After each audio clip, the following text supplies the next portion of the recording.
Was you expecting it beforehand? I wasn't expecting it to be as intense as what it was. It left me under no illusion that we needed to win. That's Perfect. That coach brought us some luck.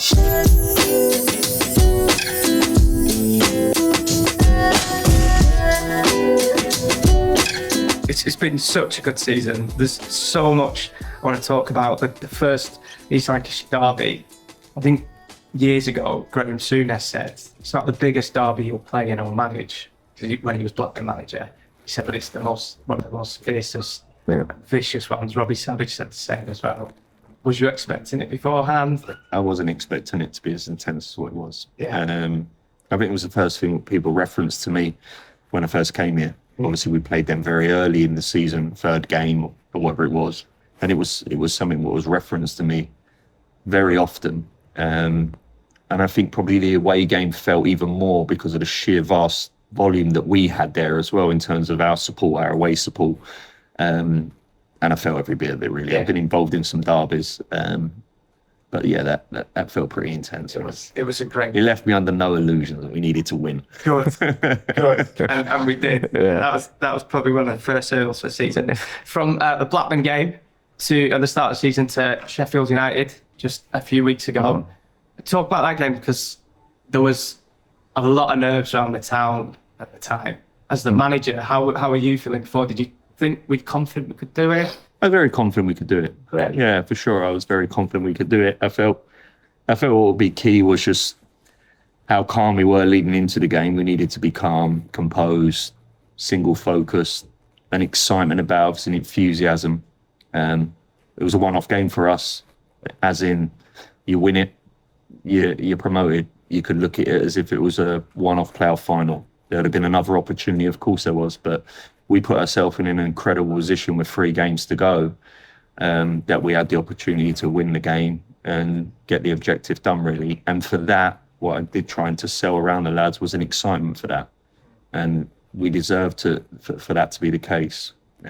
As always, I was very conscious of the nerves, the stature of that game in that moment could take something off us on a psychological element, which we didn't perform the way I know we could perform. But yeah, we got the job done, mate.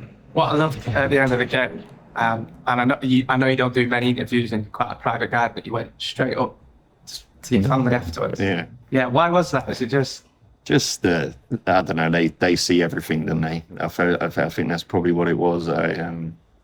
It's been a journey. My managerial career I've had some ups for sure. I've had some ups, but I've had some bumps as well. And it's probably them people I took my son, moved to Bruges for 8 weeks, changed schools, moved him out of the last school he was in, moved him out.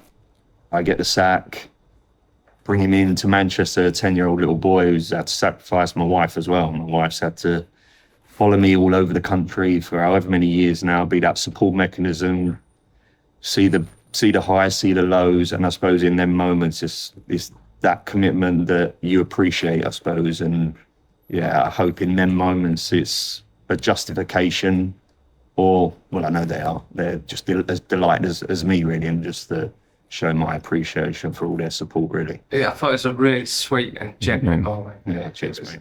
It was great to see. And then afterwards, I don't know if you've seen, I know you're on social media, a video of you doing the speech in the dressing rooms. Yeah. It's gone by, gives me goosebumps every time.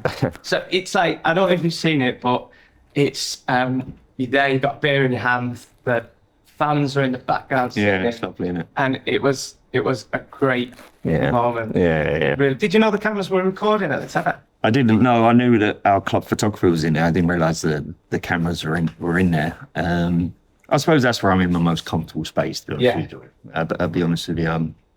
I've said it many a time. I'm sometimes not comfortable with interviews, media. But I'm comfortable when I'm in the meeting room, I'm with the team on the pitch, or I'm in the change rooms. It feels like as if, that's just my place with where I can express it probably a little bit more in certain times. I'm an emotional guy. I'm someone what drives something which comes from a deep, deep place. And in them moments, I feel like I could probably express, and I hope I probably do. I'm sure if you spoke to some of the lads at the time, they're a bit wall, but intense in certain moments. But yeah, nice moment. Yeah, and I think you're like one of the most articulate managers. What do you think? Did you ever see the Fulham video during the streets? Oh yeah, I've seen. Yeah, and it was like it's the most beautiful piece of speech, and I feel like we need to put the streets music under that speech. Let's get that going viral. It's great. Give it a go. Yeah, and you said before, like you're not very comfortable doing interviews and stuff like that, and then you've got someone like JJ Watt who's at the club, who's really outgoing, comes in here all the time. Have you met him? Have you spoken to him? I've met him a few times. Yeah, I've met JJ. He's been brilliant, really. JJ was in the interview process with us as well, so I had early conversations with JJ at an early stage, and then stayed in contact throughout this year. He's been over a few times as well, so I think he's someone who's obviously been in the arena, has been around sport, been around sportsmen, probably knows the dynamics in certain moments, what's needed, what's not needed. He's been a good sounding board. I didn't know he was involved in the club that much, so he part of the interview process. Yeah, he was someone I was speaking to over Zoom, along with a few others, to be fair. Yeah. So yeah, I know a lot of the players. I remember James Trafford over the year. Yeah, definitely. As well, we've got to talk about obviously Championship Manager of the season, but I think it's fair to say that you should be named Best Dressed Manager of the season. You probably don't know how influential you are in East Lancashire at the moment. So this brand that you wear, what's it called? Tom Brown. That's the one. Yeah. So the cardigan and the coat sold out on Facebook Marketplace. I'll even show you. I've got to show you this because my little brother's even bought one. It's one of the cardigans. And let me show you this. Everybody is buying them. So if you walk around Burnley and see people like this. Brilliant. Yeah. Perfect. That's perfect. That coat's brought us some luck, to be honest with you. I can't take that off to you. Yeah. I mean, the weekend against QPR, I think it was absolutely roasting. I think one of my staff said, "You're going to put that on?" I was like, "I can't take this off, mate. It's staying on." So yeah, we're going to see that. Is that part of this thing, like a lucky charm? A little bit, yeah. Yeah, a little bit. Maybe you'll be wearing it next season as well. Fingers crossed, yeah. Which, got to ask about Premier League. What's the plan? Have you thought that far ahead?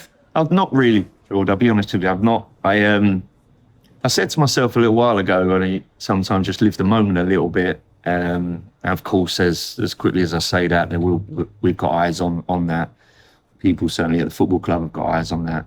And then my wife probably won't want to hear it, mate, but we get on to work for the Premier League. So we've got a big challenge. Of course we have. And I think it's been, you can see that over the course of the last couple of years in terms of the challenge, what it poses. But it's one, we've adopted an attitude this year with full commitment and enthusiasm and excitement. And that's exactly what we're doing. The challenge we're relishing. Let's see where we can go, man. Plans for the summer? You're going to go away first? I'll go away, mate. Yeah, I'll have some time. Yeah, I'll have some time with the family. I've got 4 sons, and we'll try and get some family time. You realise you get older and they start getting older that you can't really fix them down for too long. So we'll find a week to have some time with the family, and then back at it pre-season, and we'll get ready for the Premier League. Scott, thanks so much for talking to us today.